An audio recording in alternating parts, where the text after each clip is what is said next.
Les animaux ont une manière bien à eux de nous surprendre par leur intelligence. Un petit chat l'a prouvé d'une façon des plus inattendues. Pendant plusieurs jours, il est resté devant une poissonnerie locale, observant silencieusement depuis l'ombre. Il ne miaulait pas, ne quémandait pas de nourriture. Il restait simplement immobile au même endroit chaque jour, les yeux rivés sur les clients à travers la vitre.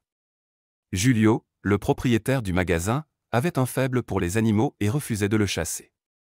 Même lorsque ses employés suggéraient de le faire partir, Julio disait de le laisser tranquille. Il y avait quelque chose dans le comportement du chat qui semblait intentionnel. Comme s'il n'attendait pas seulement, il apprenait. Finalement, Julio et les habitués lui donnèrent un nom, Saumon, un nom bien trouvé pour un chat qui ne manquait jamais un jour devant la poissonnerie. Les gens commencèrent à remarquer à quel point il était calme, poli. Il ne courait pas partout, ne tentait pas d'entrer discrètement. Il observait simplement. On avait l'impression qu'il étudiait comment les gens entraient, donnaient de l'argent, puis repartaient avec du poisson. Et puis, un jour, tout changea. Saumon franchit la porte du magasin pour la toute première fois. Dans sa bouche, il tenait une simple feuille verte. Les clients se retournèrent, étonnés, tandis qu'il se mettait calmement dans la file d'attente, sans un bruit. Il ne suppliait pas. Il ne tentait pas de sauter sur le comptoir. Lorsqu'il arriva devant Julio, il posa doucement la feuille sur le comptoir et s'assit, les yeux grands ouverts, la queue immobile. Au début, personne ne dit un mot. Puis, tout le monde comprit. Il avait observé les gens échanger du papier contre du poisson. Pour lui, la feuille devait ressembler suffisamment à ce papier. Un échange simple, à sa manière. La pièce se remplit de rires doux et d'émerveillement. Touché par le geste, Julio se pencha et offrit à Saumon un petit poisson. Le chat le prit délicatement, sortit, et s'installa pour manger. À partir de ce moment, Saumon devint une sorte de légende locale. Chaque jour, sans faute, il revenait avec une autre feuille, parfois grande, parfois froissée, parfois mouillée par la pluie, mais toujours offerte avec la même patience et dignité. Julio veillait à toujours garder un poisson prêt rien que pour lui. Et lorsqu'il n'était pas au comptoir, ses employés savaient exactement quel poisson donner. Avec le temps, Julio pensait de plus en plus à ce petit chat. Où allait-il après son repas? Avait-il un abri? Était-il en sécurité dans la rue? Il décida qu'il ne pouvait plus rester dans l'incertitude. Derrière la boutique, dans un coin sec et à l'abri, Julio installa un petit espace douillet, un lit couvert pour chat, un bol d'eau fraîche et un peu de croquettes.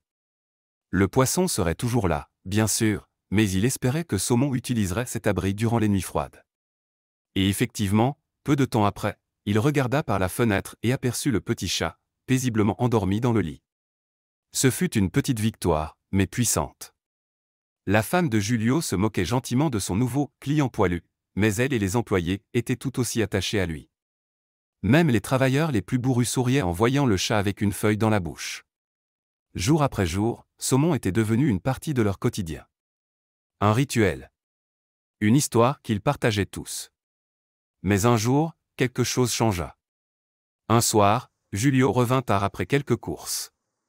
En entrant dans le magasin, son regard se porta immédiatement sur le comptoir, et il était là. Le petit poisson qu'il réservait toujours pour Saumon, intact. Un frisson le parcourut. Saumon n'avait jamais manqué un seul jour. Pas une seule fois. Julio interrogea ses employés, mais aucun ne l'avait vu. Ni le matin. Ni l'après-midi. Le petit lit derrière la boutique était vide. L'eau n'avait pas été touchée. La nourriture non plus. Une boule se forma dans la poitrine de Julio. Il enfila son manteau et se mit à arpenter les rues. Il appelait doucement, regardait sous les porches, derrière les bennes, même derrière les cabanons du quartier. Rien. Puis il prit sa voiture, roulant lentement dans le voisinage, les phares balayant chaque coin où un petit chat pourrait se cacher. Toujours rien. Cette nuit-là, Julio dormit à peine. Son esprit ne cessait de tourner. Sa femme tenta de le rassurer, lui disant que Saumon était peut-être juste parti chasser quelque chose, qu'il reviendrait au matin. Julio voulait la croire. Mais quand le matin arriva, et que le poisson restait là, intact à midi, l'inquiétude se transforma en peur.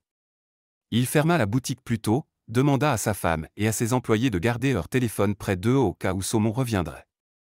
Puis il repartit, déterminé à retrouver le petit chat qui avait changé sa vie. Quelque part, là dehors, Salmon était en grand danger. Julio était désespéré. Il parcourait la ville en voiture, s'arrêtant sans cesse, vérifiant les ruelles, les porches, les cabanons, partout où le petit chat aurait pu aller. Salmon ne s'était jamais éloigné aussi loin auparavant, mais cette fois, c'était différent. Il ne faisait pas que se cacher. Il avait disparu. L'espoir auquel Julio s'était accroché toute la journée commençait à s'effondrer. Salmon était si petit, et le monde paraissait incroyablement grand et soudain, bien trop silencieux. Puis, juste au moment où Julio passait devant un parc local, quelque chose sur l'herbe le fit freiner brusquement. Là, juste au bord de la route, se trouvait une petite boule de poils qui lui sembla douloureusement familière. Son cœur se serra.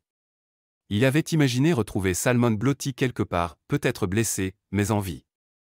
Mais cette petite forme ne bougeait pas. Julio sentit sa poitrine se contracter alors qu'il sortait lentement de la voiture, la respiration coupée. Il espérait, priait, mais n'attendait plus rien. Puis, juste au moment où la panique s'installait, Salmon leva légèrement la tête et le regarda. Il était vivant, mais à peine. Son petit corps était meurtri. De profondes blessures marquaient sa fourrure, une patte était visiblement cassée, et l'autre tordue de façon anormale. On aurait dit qu'il avait été percuté par une voiture et laissé là. Julio sentit quelque chose se briser en lui. Salmon n'était même pas officiellement son chat, juste un petit vagabond malin qui venait chaque jour à la boutique avec une feuille, l'échangeant contre du poisson. Mais cela n'avait plus d'importance. Julio n'hésita pas. Il ramassa doucement le chat dans ses bras et fonça chez le vétérinaire, sans se soucier du prix. Salmon avait gagné sa place dans son cœur, et il n'allait pas l'abandonner. Le vétérinaire agit rapidement. Les blessures étaient graves, des coupures profondes, des ecchymoses, et les deux pattes arrière sévèrement touchées. L'une nécessitait une opération. L'autre pourrait guérir avec le temps. Ce ne serait pas facile, mais il y avait de l'espoir. Pendant que Salmon restait à la clinique, Julio tenta de retrouver sa famille d'origine. Il n'arrivait pas à croire qu'un chat aussi doux et intelligent n'appartienne à personne. Mais il n'avait pas de puce électronique. Des affiches furent placardées. Des appels furent passés. Les jours passèrent, et personne ne vint le réclamer. Au début, cela brisa le cœur de Julio. Mais avec le temps, quelque chose changea. Il n'avait jamais eu de chat auparavant, il avait grandi avec des chiens, en fait, mais ce chat-là, ce petit malin porteur de feuilles, négociateur de poissons, n'était comme aucun animal qu'il avait connu. Et Salmon semblait ressentir la même chose. À chaque visite de Julio, Salmon s'animait. Il se pressait contre l'enclos, avide d'être pris dans les bras. Il se blottissait contre Julio et s'endormait, comme si c'était là qu'il se sentait vraiment en sécurité. Ce n'était plus une question de nourriture. C'était une question de confiance. Une question de lien. Juste au moment où il semblait que Salmon allait enfin rentrer à la maison pour de bon, le téléphone sonna. Un couple affirmait qu'il s'agissait de leur chat perdu, Sandy. Il disait qu'elle avait disparu il y a des mois, justement quand Salmon avait commencé à venir à la poissonnerie. Ils envoyèrent des photos, et le chat ressemblait beaucoup à Salmon. Julio ne savait pas quoi ressentir. Bien sûr, retrouver un animal perdu devrait être une joie, mais au fond de lui, cela faisait mal. Il s'était déjà imaginé Salmon installé au bord de la fenêtre chez lui. Il l'avait déjà choisi. Le lendemain, le couple vint à la clinique. La femme s'approcha avec des larmes dans les yeux, pleine d'espoir. Mais quand la porte de l'enclos s'ouvrit, Salmon courut immédiatement dans les bras de Julio sans hésiter. Il ne jeta même pas un regard au couple. Lorsque la femme tendit la main, il recula. Quand elle réessaya, il feula un son vif et protecteur qui surprit tout le monde.